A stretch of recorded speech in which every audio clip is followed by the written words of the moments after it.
Hi, I'm Betty, and this is my sweetheart Tom. And the past year, we've been on a journey of spirit. We've always loved each other, and we've always been devoted to each other. And we wanted to do this together to continue to grow.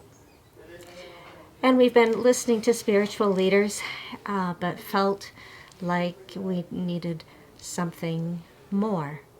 And I'll turn it to you.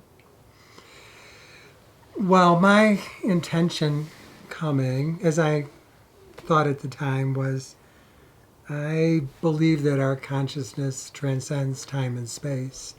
And I believe that up here, but I really didn't feel it here, and I wanted that.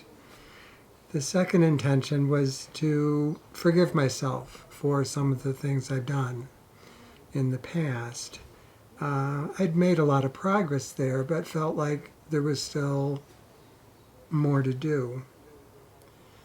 It's been quite a week, unlike anything I've ever done.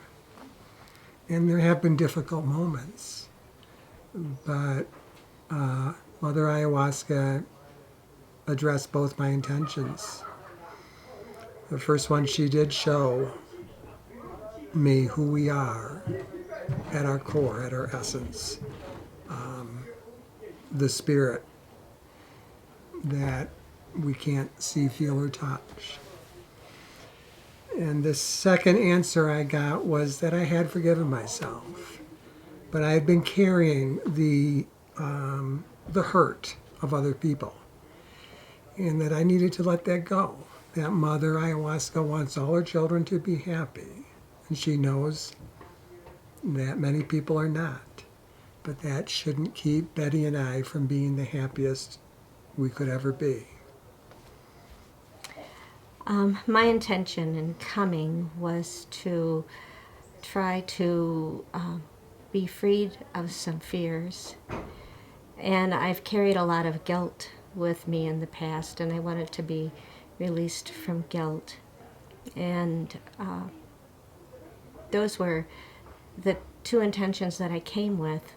We did a consultation when we got here with the maestros and the facilitators, and they asked me about loss, and I kind of said, yeah, my father died when I was a baby, and my parents died when I was 30, and kind of let it go at that.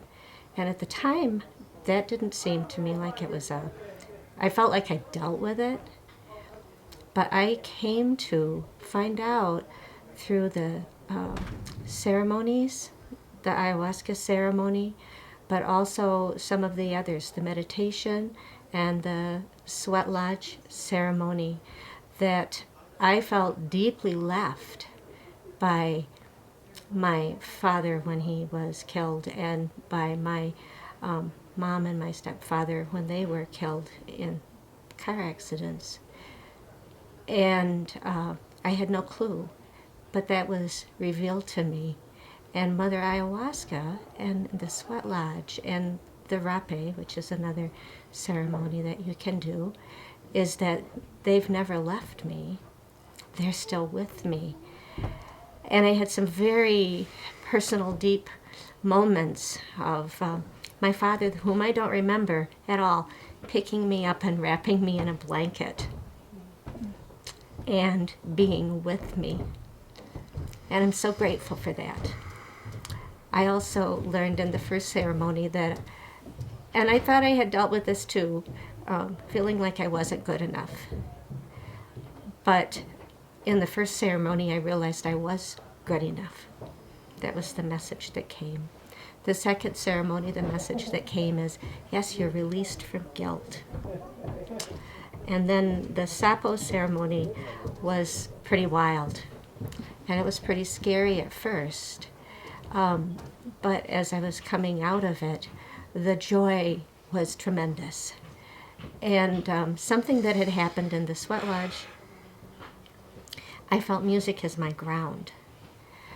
And in the Sapo ceremony, that was so revealed to me, that it is my ground. It is what I'm supposed to be doing. Absolutely. That's when the sadness hit too. And as Tom said, he was carrying the hurt of others. I was carrying a lot of sadness for others. And it was a wonderful release.